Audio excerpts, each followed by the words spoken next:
شايفه الصابون ده صابون من غير مقدار، يعني بدون مقادير. شايفه الصابون اللي جاي ده صابون مقاديره مظبوطه وصحيحه وطالع بنتيجه حلوه زي ما انت شايفه كده.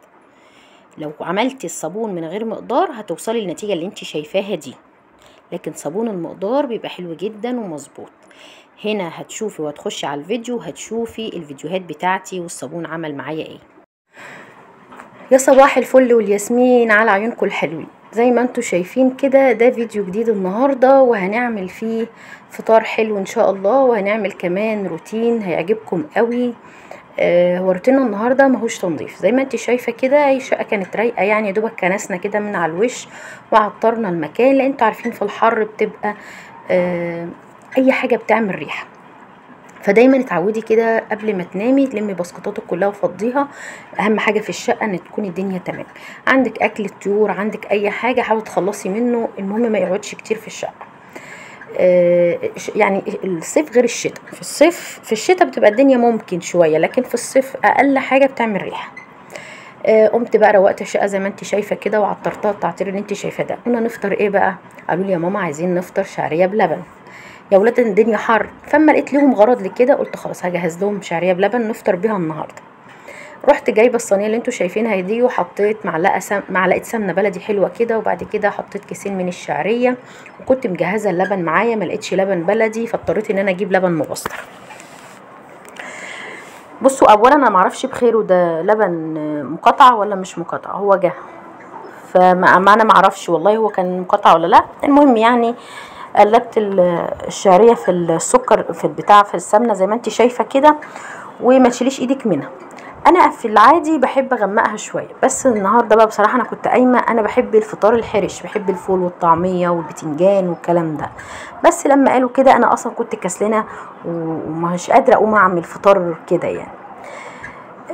المهم يعني انا في العادي بحب ادمس بقى الفول عندي وكل حاجه بحب اعملها، بس بجهز من بالليل. يعني انا لو هدمس فول بضطر اجهزه عشان يبقى الصبح حلو، وناخد منه بقى كده وما نقعدش نروح ونيجي. حاجه البيت بتوفر كتير يا ولاد والله، بعيدا عن بقى نفيكي عن النظافه والحاجات دي، هي كمان موفره.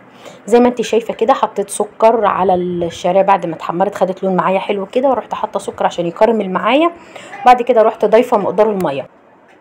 هسيبها بقى تستوي في الميه لحد ما احس ان هي خلاص بقى يعني دخلت على سوا كده، وبعد كده هروح ضيفه لها اللبن. طب انتي ما بتسويشهاش في اللبن ليه؟ انا بحب يعني ايه اللبن يبقى الصوص بتاعه جاهز كده في الاخر، فبيدي طعم وبيبقى حلو. لكن عشان تسويها في اللبن هتاخد كميه لبن كتير، هتقعد وقت طويل كمان على ما تستوي، هتاخد مجهود كمان في التقليب انك انت مش هتعرفي تشيلي ايدك. فالطريقه دي انا بحبها، ويا ولاد اللبن غالي يعني.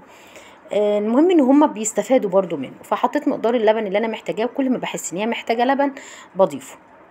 هنا كمان ضفت لها معلقه من النشا، دوبتها في معلقه ميه او في اللبن عادي، بس المهم ما يكونش حاجه سخنه، وقلبتها. وبمجرد ما بتحطي النشا ما تشيليش ايدك منها، لان النشا على ما بتستوي يعني بتبقى محتاجه تقليب كتير، فخلي بالك من الموضوع ده وما تشيليش ايدك بقى بمجرد ما حطيتي النشا. بعد كده هروح ضيفه لها فانيليا. الفانيليا بقى بتديها طعم وريحه، وبيبقى تحسي بقى كده ايه ما بتحسيش بريحه اللبن فيها. هنا كنا خلصنا فطرنا، وبعد كده بقى هندخل على الفيديو الاصلي بتاعنا. المفروض ان انا اللي انتوا شايفينه ده مش الشعريه، اللي انتوا شايفينه ده صابون انا عاملاه من غير مقادير خالص. زي ما انت شايفه لونه مش حلو، في فراغات كتير، مش متساوي، مش الصابونه مش ناعمه، مش متعودين عليه زي الصابون اللي انت هتشوفيه دلوقتي. الصابون اللي انت شايفاه ده كان بمقدار، وهنزلك اللينك بتاعه ده، يعني كانت مقاديره مظبوطه وحلو جدا. وده كمان كنت عاملاه بالبرتقال. شايفه شكل الصابونه دي من دي في فرق طبعا ما بين ده وده. هنزل لكم لينك الفيديوهين دول ان شاء الله، عشان لو حابه تعمليه. بس النتيجه كانت وحشه، انت زي ما انت شايفه كده لون الصابون ما كانش حلو، بس كنتيجه غسيل الرغوه مظبوطه، بيلمع وحلو قوي. ده الصابون السوقي، الصابون الرخيص قوي اللي بنلاقيه في السوق. اللي انا عملته ده بيتعمل بقى كده، عارفه اللي هو ايه، بدون مقادير وبدون اي حاجه، بيتعمل وخلاص. فالصابون كنت انا عاملاه المقدار الصحي ليه، انك انت بتحطي مج من البوتاص على كل 4 مجات من الزيت المستعمل. يعني لكل 4 مجات زيت مج من البوتاص. طبعا انت شايفه كميه الزيت اللي انا حطاها دي، انا حطيت مجين بس او مج ونص، يعني ما كملش معايا حتى نسبه 1:1، مفيش خالص. فالدنيا كانت بايظه. ما حطيتش اضافات بقى غير كلور ابيض، وحطيت كمان زهره بيضه. ده الاضافات اللي انا زودتها هنا. كمان حطيت دقيق وحطيت نشا. فخدي بالك، هو ممكن يكون ما تحطش بمقادير انا استخدمت فيه زيت كتير وما استخدمتش ماده كاويه كتير زياده يعني، بس هو خد مني كميه دقيق وخد مني كميه نشا. ما خدش كتير صحيح بس خد. وانا ما بحبش استخدم الدقيق والنشا في الصابون. آه غير كده انا لا حطيت فيه جليسرين ولا حطيت فيه ملح ليمون ولا كمان حطيت فيه بيكربوناته. ما حطيتش كمان لا صابون مواعين. كنت متعوده لما بيبقاش عندي صابون مواعين بحط اي حاجه من مسحوق الجل يعني، او مسحوق بودر بتدوبيه في حبه ميه وبتحطيه ميه دافيه عشان يدوب. كل ده ما حطيتوش انا، زي ما قلت لك اللي انا حطيته ملح والزيت والبوتاص، وحطيت سكر وحطيت زهره بيضه، وحطيت كمان اللي هو مج من الكلور الخام، كلور الابيض. اول مره اعمله بالطريقه دي، بس زي ما انت شايفه انا غلطت ان انا ما حطيتش الماده الكاويه بمقدار صح. فاحنا زي ما احنا متفقين، وعشان اعيد تاني في الكلام، لكل 4 مجات زيت مج من الصودا الكاوية، كله بمقدار واحد. يعني اللي هتكيلبوا الزيت هتكيلبوا ايه الصودا الكاوية. فانا هنا كنت الدنيا معايا غير خالص. دوبت زي ما انت شايفه كده، وسبته كل شويه، كل ما بحط اضافه بزود، كل ما احط اضافه ازود اضافه، لازم ادوب فيه. ودي اكتر حاجه ممكن تعمليها في الصابون، ان لما تيجي تعملي صابون لازم كل اضافه تضيفيها تدوبي الصابون، ولازم الصابون يدوب كتير، يعني تفضلي كده تقلبي فيه الصابون عشان ينجح معاكي، لازم تقليب. هنا بقى ضفت السكر وكمان ضفت ملح. قلنا الملح عشان يصلب معايا والسكر عشان الرغوه. فكنت عاملاه يعني يعتبر بمقدار ضعيفه جدا، بس كشكل انت شايفه الشكل وانت تحكمي. وريتك شكل اللي هو الصابونه بمقدار اللي هو مقاديره مظبوطه، والصابون اللي مش بمقادير اديكي زي ما انت شايفه كده كان عامل ازاي. في الغسيل انا غسلته وغسلت بيه والدنيا كانت حلوه، بس الريحه طبعا ما كانتش حلوه. ما بتحطي صابون مواعين بيخلي ما بتحطي صابون سايل نظيف في تكوين الصابون الصلب بيديله ريحه حلوه. ما بتحطي برسيل جل او اوكسي او اي مسحوق بودر او جل بيديكي ريحه حلوه. لو عندك زيوت عطريه بتحطي، لكن طبعا انا ما استخدمتش اي حاجه من الحاجات دي، فكانت ريحه الصابون مش حلوه خالص. غير كده قعد فتره، يعني انا بقول لك انا كان ممكن يصلب معايا في وقتها، في وقت ما باجي اعمل الصابون كده على ما بقلب واخلص بيصلب معايا. ما بيصلبش التصليب الماكن، بس بحس انه انا بعرف اقطع، يعني ما بكملش معايا ساعه تصليب. هنا قعد شهرين على ما صلب معايا، وشفتيه بالنتيجه اللي انت شفتيها دي.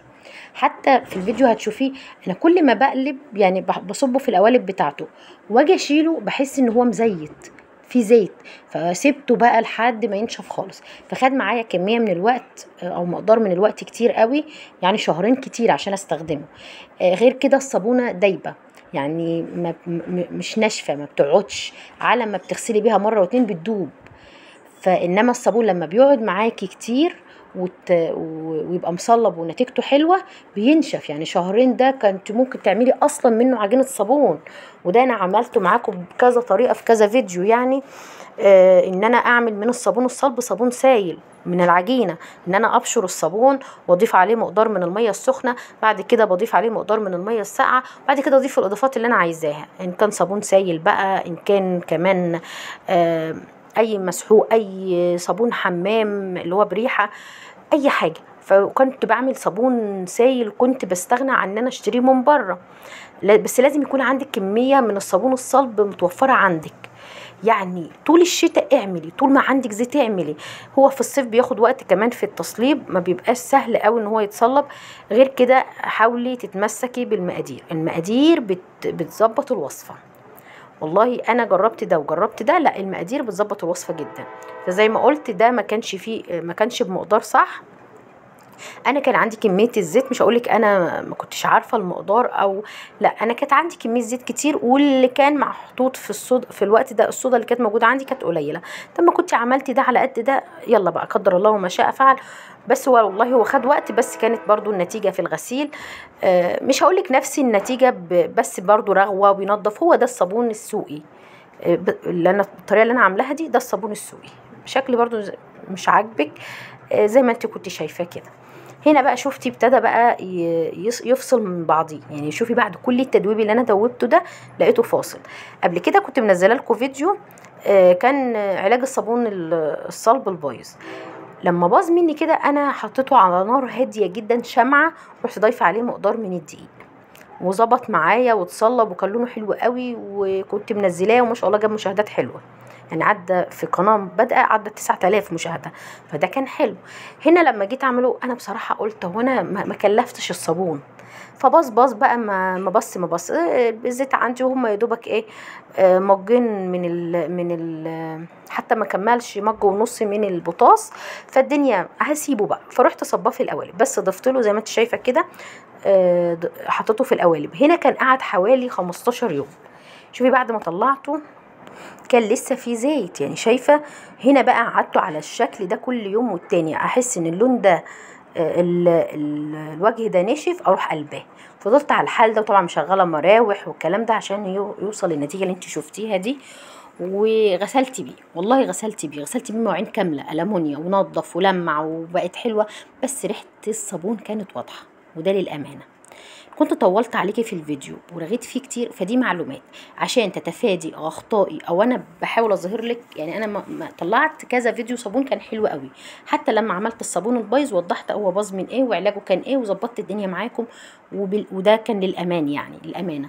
هنا برضو نفس النظام، انا عملت صابون وكانت نتيجته، وقعدت حوالي شهرين كان ممكن ما انزلش الفيديو، بس عشان خاطر احنا في مصداقيه في التعامل او في مصداقيه في الفيديوهات، فلازم تعرفي ايه الاخطاء اللي انا مريت بيها والنتيجه اللي انا وصلت لها. هنا كان كل شويه بقلب فيه، شايفه برضو كان لسه ما نشفش، خد وقت كتير قوي على ما نشف. لو كنت وصلتي لحد هنا ما تنسيش اللايك والشير وتفعيل الجرس لمحبتنا في اكلتنا، عشان خاطر ان شاء الله كل ما انزل فيديو يوصلك كل جديد. وتشجيعكم هو اللي بيخليني استمر، اللي تفاعلكم مع الفيديوهات بيخليني طبعا اكسل، والواحد زي ما انتم شايفين يعني الموضوع بيبقى يخنق شويه، وبالذات ان انا دي تاني قناه ليا، وكل ما اوصل خلاص هقبض من القناه تحصل اي مشكله فبتخليني ما بكملش.